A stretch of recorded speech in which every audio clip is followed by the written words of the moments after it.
Um, 7:30 in the morning, August 29th, 1997, Columbus, Ohio, at the 12th Armored Division. We're talking to Donald Mercier.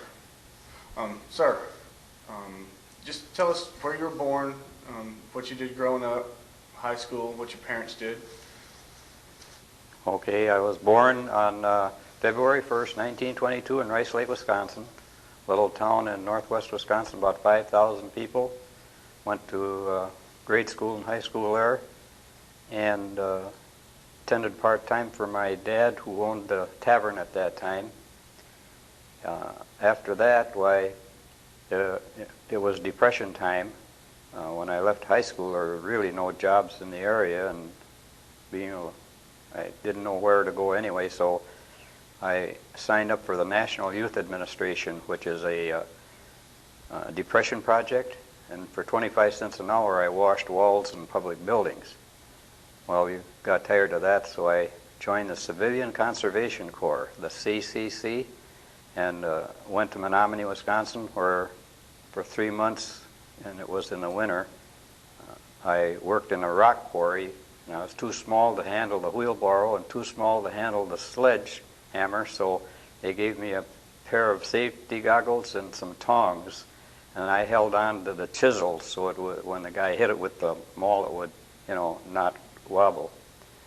After 3 months of that, they asked who could type, and I raised my hand, and I ended up going in the back end of a Army 4x4, which just had a canvas top, 20-degree below weather, and went down to Sparta, Wisconsin, which was the headquarters for Wisconsin CCC, and learned how to be a radio operator with the Morse code. And after that, my cousin, they thought we were twins, but we weren't, asked me to go down to Norfolk, Virginia with him because he had the prospects of a job for $10 that we could ride with this guy. So we went down there, and I did get a job. He didn't get one right away, so he left. It turned out he had a girlfriend back home, which I didn't know about. So I was down in Norfolk. I had been in the seas alone, and now I was down in Norfolk alone. So I worked for the Naval Air Transportation there on the base. My boss was a civilian, and his boss was a Lieutenant JG in the Navy, transportation area. So I got tired of that and went back to Rice Lake and asked him if he wouldn't enlist in the Army with me because we were going to go anyway. We knew that. In 1941, when the Japs hit Pearl Harbor, I can remember it just like it was yesterday. It was a Sunday morning, and Dad and I were cleaning up the tavern, and it came in on the radio. It was at that time then that we enlisted in Eau Claire, Wisconsin, and they sent us down to the Naval Air Station in Chicago, and from there they sent us to Camp Campbell, Kentucky. What did your mother do growing up? My mother? Yes, sir. She was a farm girl. My dad, when he was growing up, was, I believe, a painter. And he and his brothers, he had quite a few brothers, the big family, would paint like farms in the area and also houses. You mentioned your cousin. Did you have any brothers or sisters? I had one brother, and I'll tell about him later, and 2 sisters, one older and one younger. So what's the first thing you remember about getting to Camp Campbell? Well, in a way, I was lucky that I had joined the 3 Cs because when you had pretty much military training of some sort there already, so that when I got to Camp Campbell, it kind of fit right in for me, and I didn't bother me at all. It was got to be a little more routine, and you had many more inspections, and obviously you learned how to be a soldier and how to clean and handle weapons. You had to learn how to dismantle and put together your weapon practically blindfolded. And you met a lot of people. You started out with your own barracks, you might say. There were quite a few in a barracks. And then you joined a platoon of men. In our case, a platoon would have been 5 tanks of 5 men each. So, and then there were 3 platoons in a company, so you became very familiar, mostly with your platoon, but also with the rest in the company. What do you remember being the hardest thing about basic? About basic? I don't know. I can remember one time I decided I didn't want to go to the motor pool with the rest of the guys for gun instruction, so I snuck back into the barracks and put on my dress uniform and went into town, which, isn't like me. I don't know why I did that. But anyway, the MPs didn't catch me, so I got by okay. But the next morning when the Sarge said, some guys think they're too good for class, they might get in trouble, I got the message. Actually, when we did the obstacle course, I enjoyed that. I really enjoyed that. There wasn't really anything I disliked except that when we first started out, we were in a medium tank outfit, and the medium tank we had was an old-timer. It only had 1 gun on the side, and it was really old, but we did practice with that a little bit. Just had 1 for the whole outfit. But then eventually we got our full complement of tanks. A company had about 17 medium tanks. And we'd go out on runs and stuff like that, and you'd come in at night and you had to go through and clean up all of your guns, and oil them, and clean the tank, and in the wintertime that got a little messy. It was cold. That was the worst thing, I think. And of course, missing home. I think a lot of guys missed home a lot more than I did, especially if they were married or had a girlfriend. You said you and your cousin joined at the same time? Yes. Did he come down to Camp Campbell? He came to Camp Campbell with me, but he went into the 92nd Reconnaissance, and I went into the 44th Armored Regiment. And I mentioned this to him not too long ago. I said, Ralph, when I think about it, we hardly ever saw each other at Camp Campbell, and I'm not sure exactly why. We were so close. Don't know why. It turned out that after basic training, our 44th Armored Regiment was a part of the 12th Armored Division, and we trained on maneuvers. Well, first we had a 2-week Hellcat camp, which was basically a test of the men and equipment, into battle-type situations. I can remember it was so dusty that when the tanks rolled through a dry area like that, the dust would roll in clouds. And we'd get done at night, and we'd take our goggles off, and this part was clean, but everything else was covered with dust. We'd drink about 6 Cokes before we quenched our thirst. After that, we went on maneuvers, and there again, you're spending a different night in a different place, and you don't have a base at all. You're out in the country, every day. And it turns out that our unit, Company C, the whole 44th Armored Regiment, turned out to be an outstanding unit. The men worked well together, and we were recognized for that. Who do you remember being your buddy, or who you hung out with during? Okay. Well, of course, your first buddies are the men in your tank. 5 of us, except that I was a gunner in the 1st tank and the 1st platoon. So my tank commander was a lieutenant. So obviously you don't buddy with him. He's always with the officers, so that left our crew, the 4 of us. Very close buddies. And then it works right down the platoon. Our platoon was very close. For some reason, somebody named me Mo, and that name has stuck with me even today at the reunions. They call me Mo, and nobody knows where it came from, so it's been a mystery. But you become very close, especially when we went through the war, 18 months training and 18 months fighting, you become very close. Very close. It's much more than going to college or school with somebody. When you go to war with them, you're with them night and day. Not only that, you depend on each other for your, for coming out alive. So you become very close. What do you remember being the most memorable thing that sticks out in your mind about the Hellcat camp? Hellcat camp? The night drives. You drove at night with blackout, and you had to change the crew would rotate. Not much, but enough so that if our driver got killed, everybody could drive that tank. And I remember you'd do a road march at night, and you'd get so tired. And the time I was driving it, I was sitting there, and you got the driving bars like this, and I could see the tank ahead of me. He'd go off to the side, and he'd be clipping fence posts and telephone posts, and the sparks would be flying all over. Well, obviously, he fell asleep, but that woke him up. And I'd almost fall asleep, and the exhaust from the tank in front of me is what would alert me to that. You get up, you go to bed, and then it's you don't still get your full complement of sleep. You're up the next morning ready to go.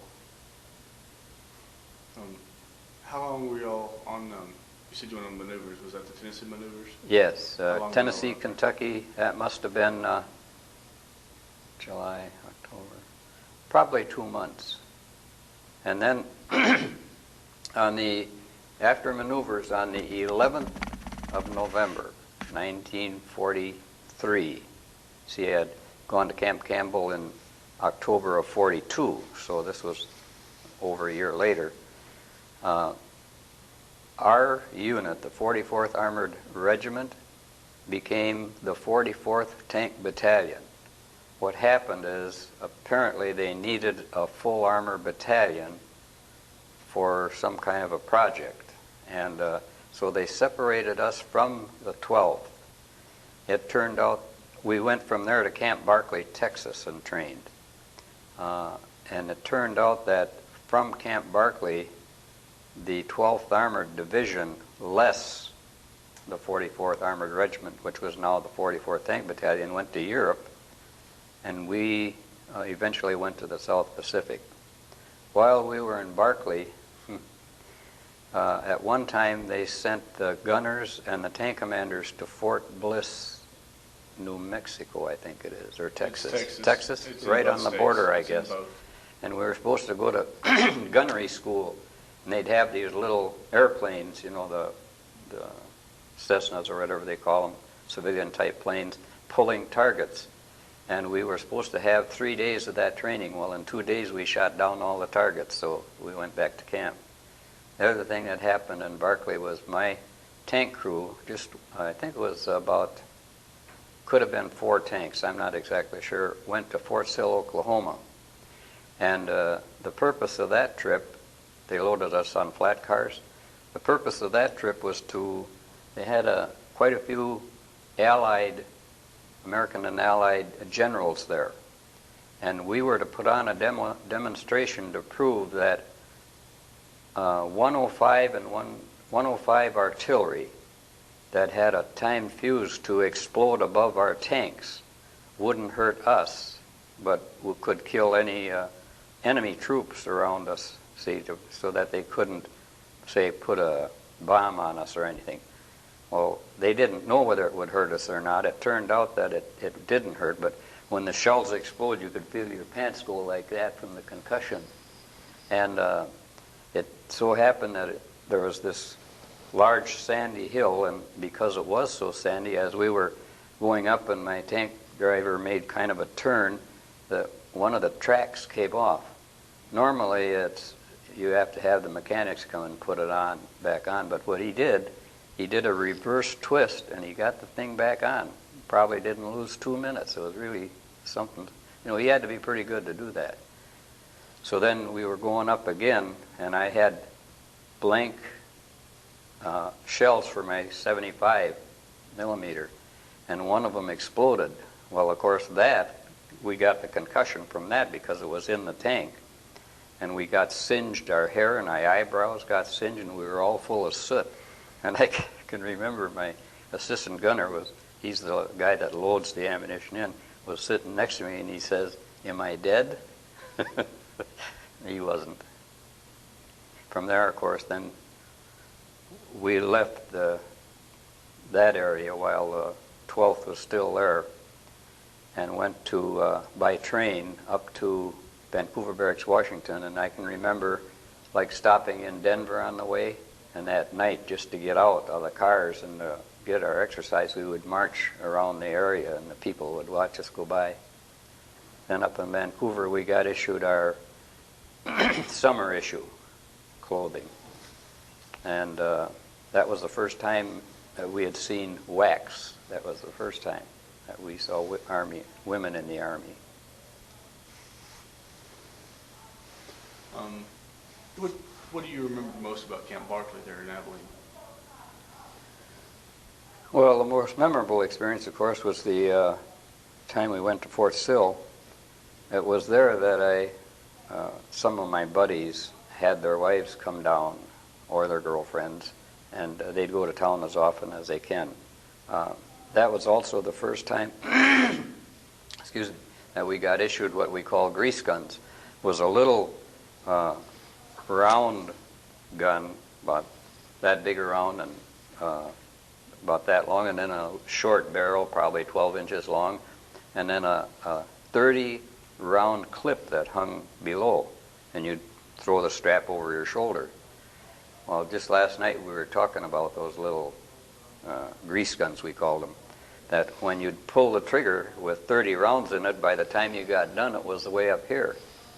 The other thing is, when we got overseas, I didn't like this clip hanging down, because one guy jumped off the back of a truck, and the bolt inside of the gun went forward when he hit the ground, and went back up and came back down and put a bullet through his leg.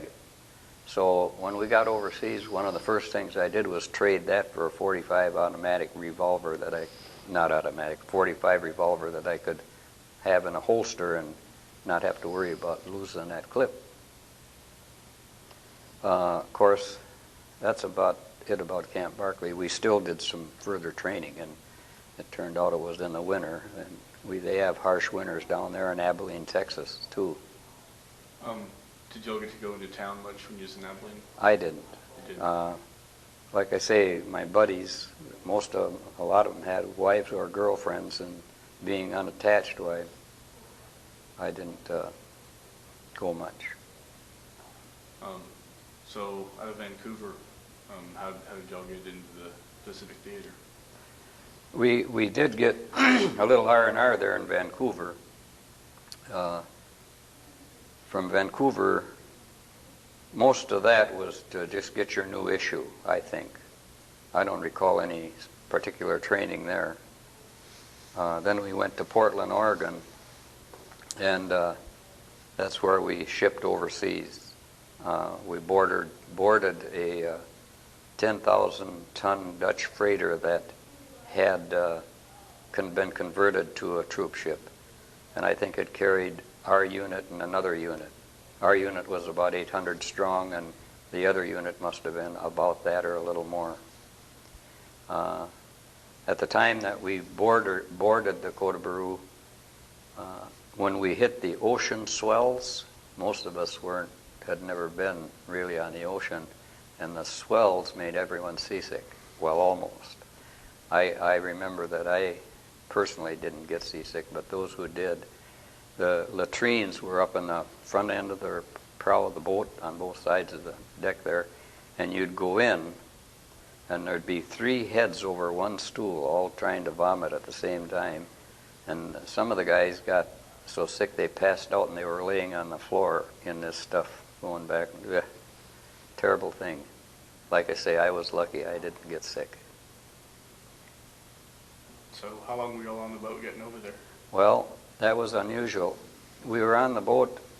We got off once, I think, for a mail call when first we went down to San Francisco to take on fuel. And I can still remember when we went under the Golden Gate Bridge, we were standing there on deck saying, well, I wonder where we're going, and I wonder who will come back. That was the first thing on our minds. Well, it turned out that 52 days later, after zigzagging across the Pacific all by itself, this one ship, no other escorts, after 52 days, we got to Finchhaven, New Guinea, and that was where Camp Washington, I believe it was, a disembarking camp, where you could first come ashore, and it was pouring rain, and you had your duffel bag and your sidearm, and we jumped off the back of those trucks and in the mud that you sunk into about a foot deep.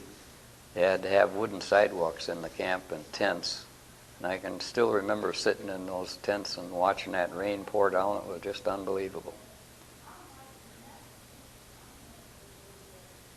What did y'all do after Camp Washington? Where'd y'all go? Well, you remember, I'll point out that, first of all, the battalion consisted of 6 companies. It was, a little more than that. Battalion headquarters, a small unit that was the command, and we had a medical detachment of a few men. Then we had companies A, B, and C, which were medium tank companies, and there were about 17 tanks in each. And then there was D company, which had light tanks. And so you had all those 6, from headquarters and service, and A, B, C, and D were more or less the fighting units. The A, B, C, and D were the fighting units. The other 2 supported us. So out of that whole group, Company C, which was my company, was the first one to leave and go into combat. And what we did then is we went wherever the infantry got bogged down. And they just, because it was such rocky and hilly and jungle in that, if they'd get bogged down, they couldn't go any further, so they'd call our tanks in. Well, we'd board a landing ship tank to get to where they were, and then we'd start working our way in to get behind them and support them with our arm, with our 75 and 30 calibers. And they were real happy to see us, especially because at that time they'd gone as far as they could, and they've lost a lot of men already. One of the saddest memories I have of the war is to sit there. I saw the war through a periscope. You have to imagine, it's this big.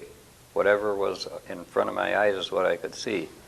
And I could see these infantrymen sloshing through that mud. And to me, they looked exhausted all the time. I really felt sorry for those guys. And here I could sit in the tank and I could hear the bullets hit, but, rifles or machine guns didn't bother us unless it hit the periscope. So we worked our way up the coast of New Guinea. Most of the time we were next to rivers, and I can't remember how many or how long, but we went in June of '44, and June and July we were fighting our way up. At night along the rivers, if we had, because we were a small unit, say 1 company, the infantry didn't want us around at night. They maintained that we drew mortar fire, which turned out not to be true. But on the other hand, we found out that if we did camp along with other units, they'd be trigger happy at night and you couldn't get to sleep. At least when we were off by ourselves, we'd post our own guards, and we felt confident enough about each other that we could, sleep good at night. And along the rivers, the mosquitoes were so bad that you'd put this stuff on your hands to keep them away, but the rest of yourself you'd cover, pull everything down and put on a raincoat in this hot weather just to keep the mosquitoes off. When we first got there, they issued Atibrin, and you were supposed to take 1 Atibrin a day, and I did religiously. So what happens is it turns your skin yellow eventually. Really weird. But in one of the rivers there, I remember, I did get dengue fever, which they call the bone breaker, but it lasted a little better than a day, and it didn't incapacitate me in any way, but you suffer. And it was there that on one of the rivers, they called us again for help, and I think they took just my tank and put it on a little barge and they brought us around the river because it was too deep to cross, and we landed on a little beach that was a narrow beach, probably 25 yards deep and long, and there was kind of a cliff there that was probably 20 feet high that the infantrymen were hiding behind, and what had happened is they had got trapped by a Japanese unit, and the snipers were picking them off.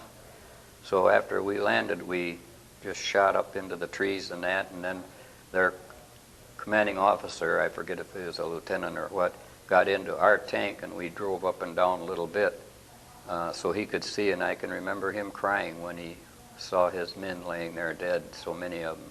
Boy, I tell you. So we got back there, and it was getting dark by then, and you worry about snipers, of course, so you don't stick your head out. So we buttoned it up tight that night. And here again, this is in the South Pacific. I tell you, it was really hot. So my assistant driver got sick. And he had taken a salt pill. So here we sat in there all night long with that, results of that. So when the morning came, we opened up, and it was pretty quiet by then, and by then he had pulled all of his men back that he could, so we got back and went back over to the camp. From the New Guinea then, right after that couple months, we went to a rest camp, and they were always welcome. That was our first break, really. All the while that we were in New Guinea, we were within rifle fire of the Japs. I mean, at any one of the camps that we were, if our rest camp is right on the beach, you might say, near the beach. And we did a lot of swimming during the day if we weren't on call. And we'd even, we had, at that time, at those camps, you would have a tent, and you would have a cot with a little mattress on it. And there was a cotton cover on the mattress. And what we'd do is we'd take them off and get them wet and run and fill them with air and then tie them. And even though it wasn't tied tight, it would hold enough air that you could swim out into the ocean and catch a wave and ride it back. That was really nice. That was fun. But like I say, all the while you worried about snipers and that. So after rest camp then, in September 15th, they put us aboard LSTs again, just Company C again, where once we left the battalion, we were by ourselves. All the time we had to do our own perimeter guarding, you know. But we went to the island of Mortai, which at that time was a small island, the furthest island into Jap-held territory and the furthest away from American troops. And we landed with the Marines. And again, you see the Stars and Stripes newspaper come out. The Marines land on Mortai. You don't ever hear anything about the 44th, which makes sense because we were such a small unit. Nobody even knew about it. But that became one of my missions in life later on, is to get the proper credit for the 44th, because we were really not properly recognized, and we did our share. So anyway, the island of Mortai was, the people there, instead of being Negroid like in New Guinea, were more the Polynesian type. They were, you could say, attractive people, both the men and the women. And there, the water was so clear and pure, you know, it was almost like a paradise island compared to what we'd been in.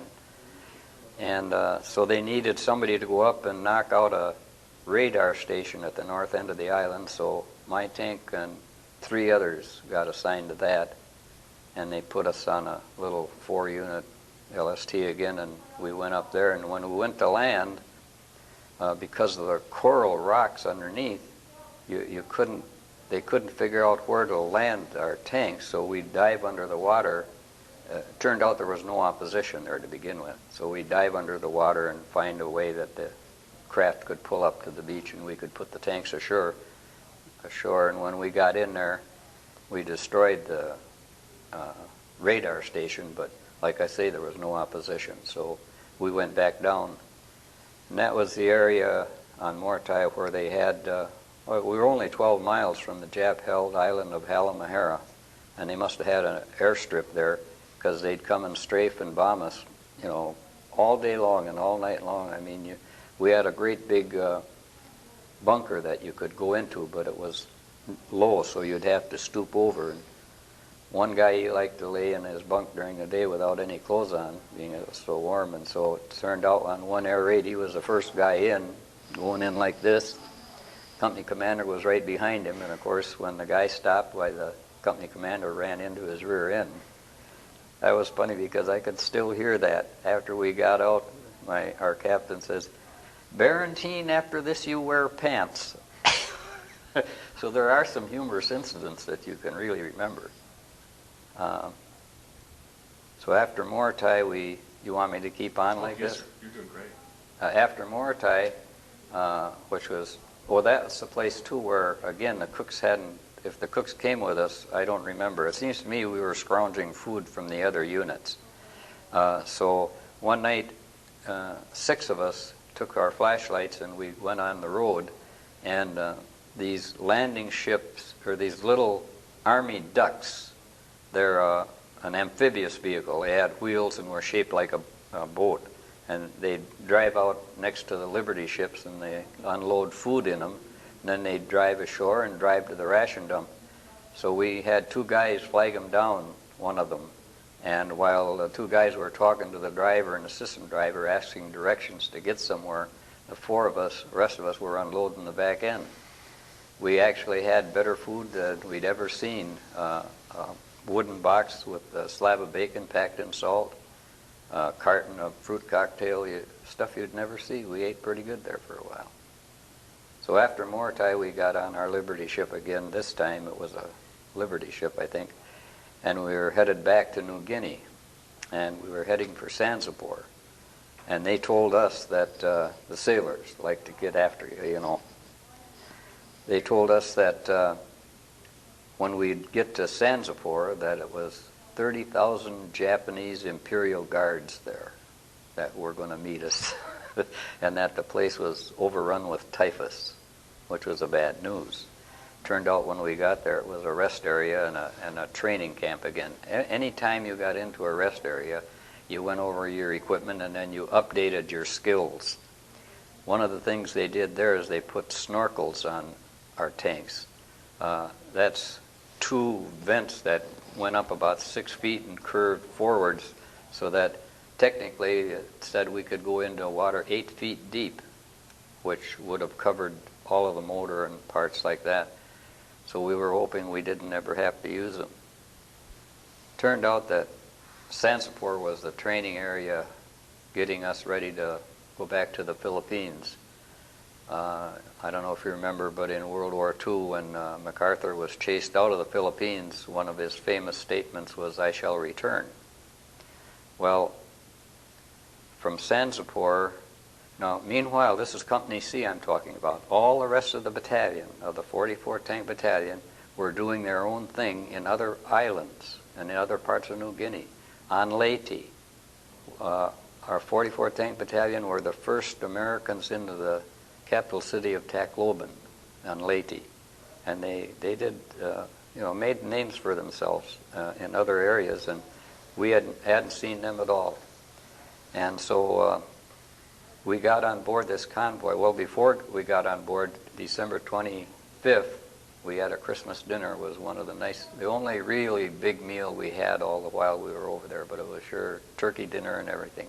So the next day we boarded, and this was a 900-ship convoy, the largest convoy to date in the war. And it turned out that after we left New Guinea to go to the Philippines, they had one of the roughest storms, and I can still remember that you'd be on deck and you would look one minute, the ship next to you would be like way down in the trough.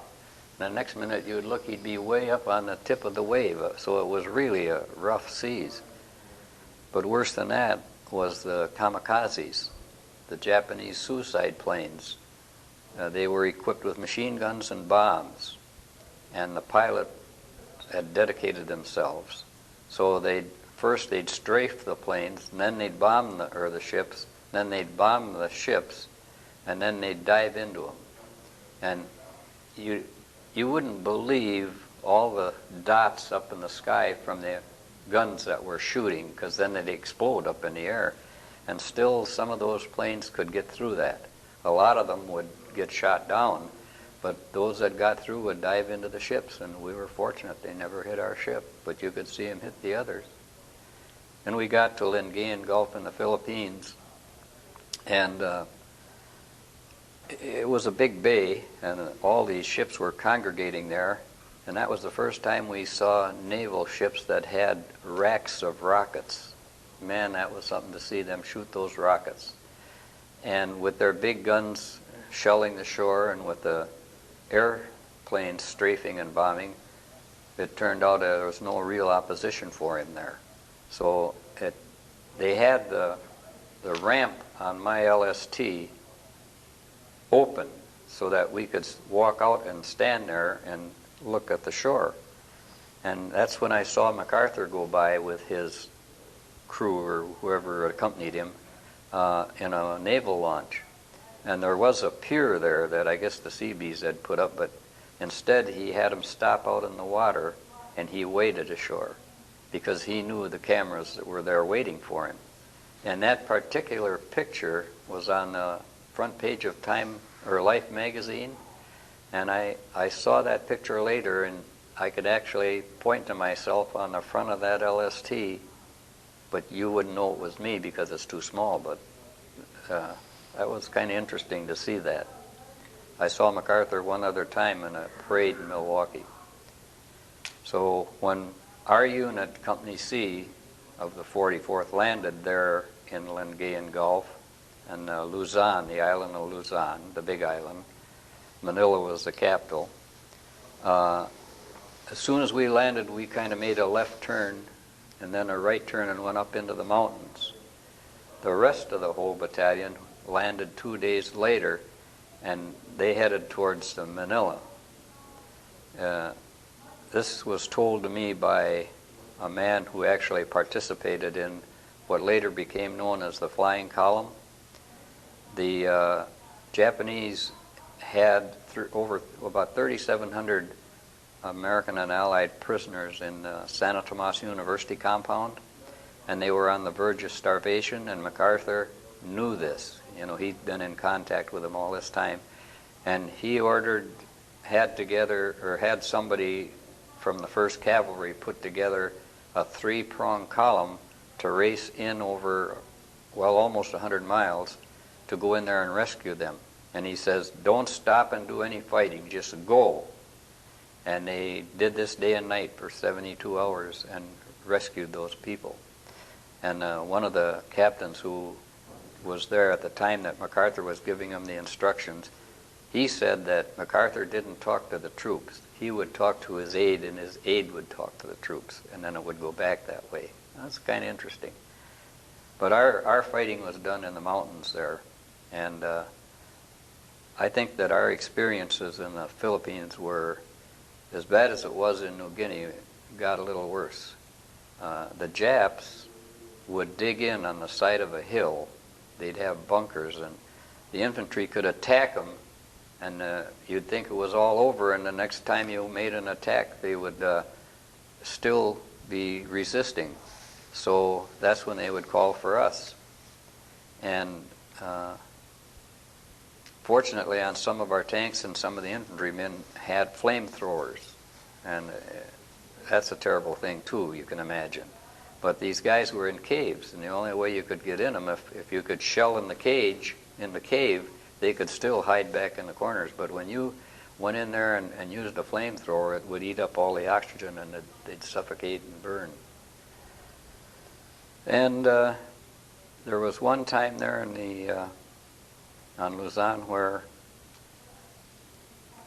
we had a night battle. We were just parts of my company this time were parked along a highway, and one of the cities, was down the road, and the Japs were surrounded, and they had to get out of there, and they were trying to save what little armor they had left, so they were going to escape. And I can still remember when the first tank rumbled by, and we saw the silhouette, we knew right away. And as he got past, the tank on the far left opened up and stopped him. And the tank right behind him, one of the tankers got him. Well, that stopped the whole convoy. Well, they were just kind of sitting there wondering what to do, and we were sitting there wondering what they were going to do. And so my tank had been hit with an armor piercing that afternoon, and it was crippled. Nothing was damaged except the sprockets, so we had kind of limped back to camp. So my tank was facing the way they had come from. So I jumped into the assistant driver's hatch or seat, and I was going to man that 30 caliber machine gun, right, that I had like this. And I looked up and I looked at that moon and I thought, I'll bet you my face is reflecting that moonlight. I'll be a perfect target. So I quickly climbed out and hit the ground, and the minute my feet hit the ground, there was an explosion above me. And the next morning I went and I looked, and there was a hole that big in the hatch. I was right. I'd have been a perfect target. So what made me get out of there? Luck. In that battle, it was, as we understand it, the largest armored battle of the Pacific at that time. We knocked out 10 of their mediums, 1 light tank, and about 4 other vehicles, and killed 245 Japs. We lost 1 man and had 11 wounded. And the funny part of that is that the shrapnel went and just cut up a lot of our gear, you know. And I still today, right now, have the guidon, which is a little flag each company has. I still have that guidon from that time, and that has shrapnel holes in it, which I hope to give to the museum. That'd be awesome. There was one other battle there that we had. We'd been on we knew that there was some Japs in a certain area. What you do is different units went into different areas. So we were called on to join a platoon of 105 millimeter armored, I don't know, they weren't tanks. They were open on the top, but they had this 105 cannon, but they had tracks in that. So the 5 there and 5 there were lined up on the hill, and out in front of us, all of a sudden, 250 yards away, perfect range, a troop of Japanese was going by. So we waited until they got all lined up, and the guy says, when we start firing, you join us. So when I fired the first shot, everybody opened up, and it seemed that line of men just disappeared. So another sad story was that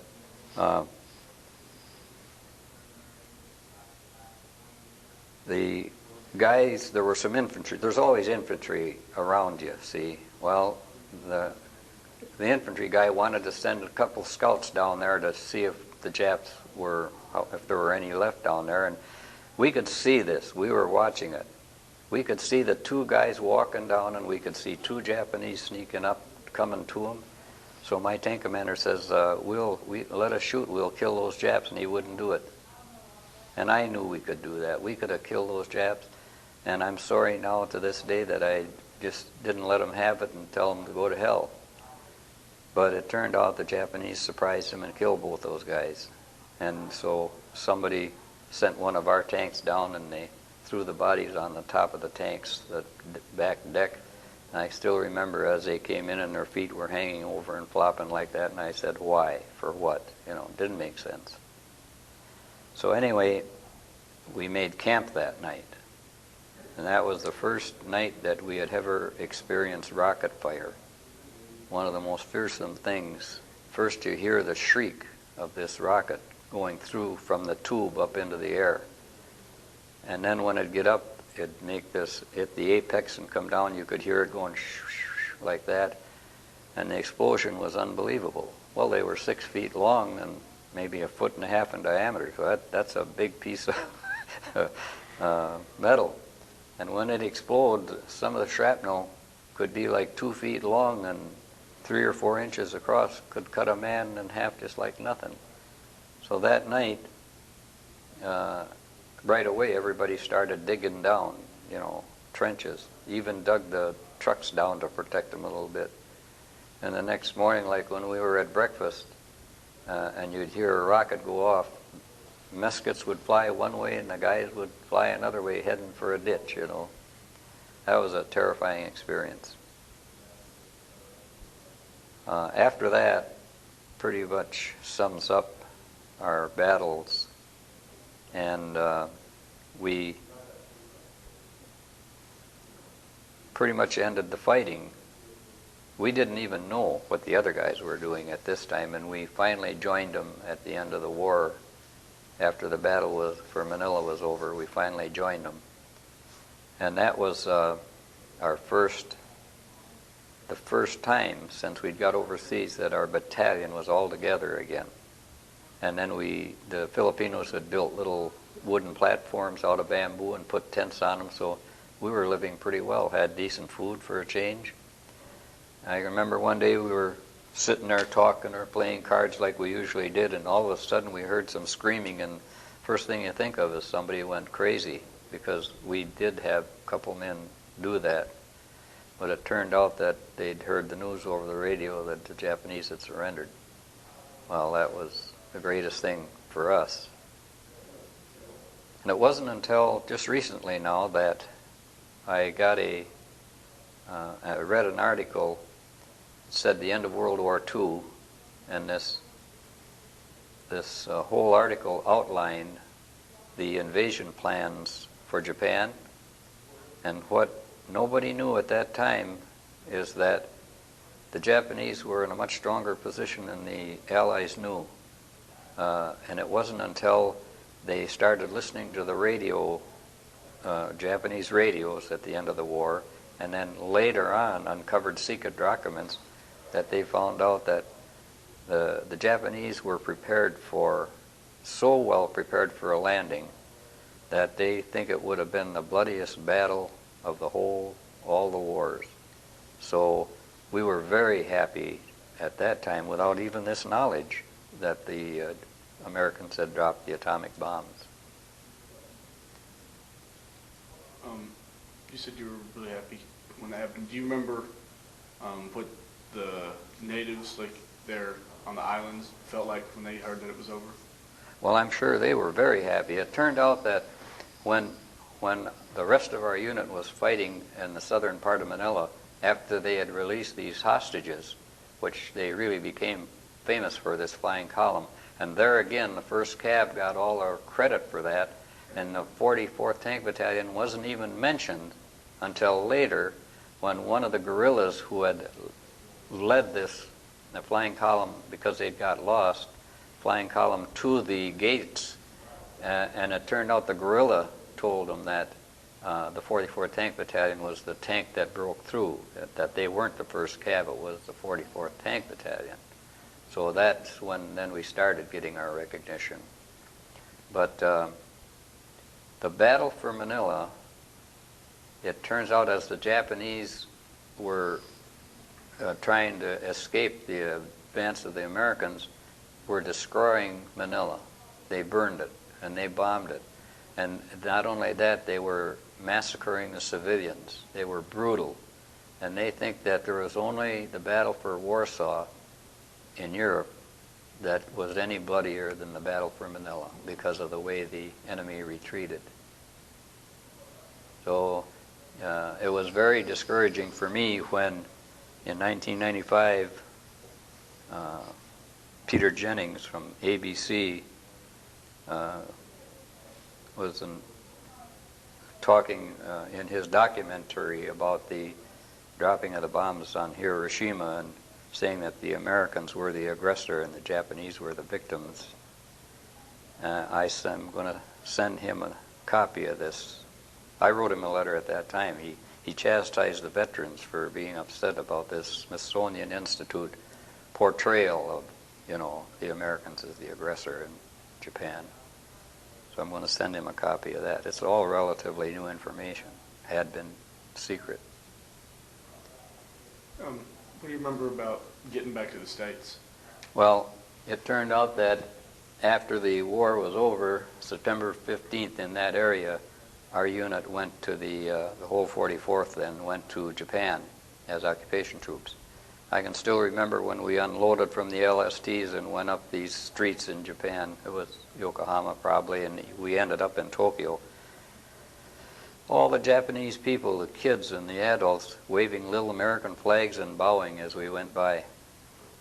When we moved to Tokyo, then I and 3 or 4 other guys we decided to write a history of our company, because being all by ourselves, nobody really knew what we did. We knew the battalion would have a history, so we wrote our own. So we dealt with Japanese civilians in a printing company there, and they were very nice. We explained to them that, they weren't going to like what they read, and they said, yes, we know.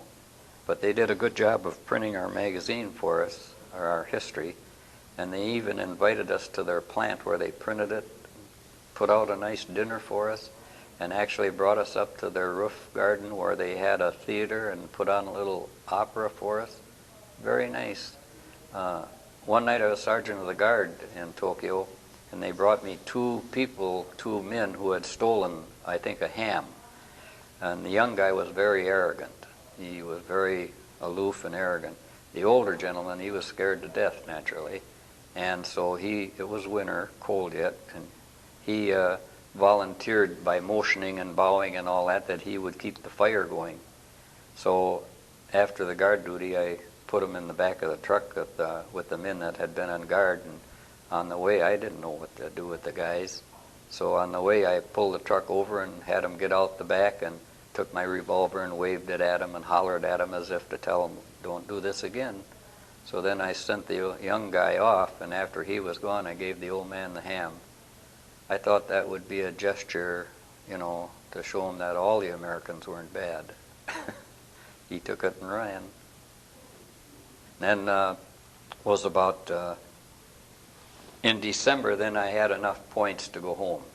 You went home based on the points that you were earned and whether you were married, and the married men went home first. So I went home in the middle of December and went by boat 2 weeks. San Francisco by train to Fort McCoy in Wisconsin, Camp McCoy, and then from there by bus back home. And it was just after Christmas when I got home with my duffel bag. I had a Jap rifle and Japanese saber that I had accumulated as booty. And my parents met me there, and there was this tall guy there. I didn't know who he was. So I kissed the folks, and we started to go, and the tall guy says, well, aren't you going to say hello to me? It turned out it was my younger brother. He still remembers that to this day. Probably holds it against you too, doesn't he? Not really. No, we were pretty close. After the war, then I remember Wisconsin had a 20-20, $20 for 20 weeks.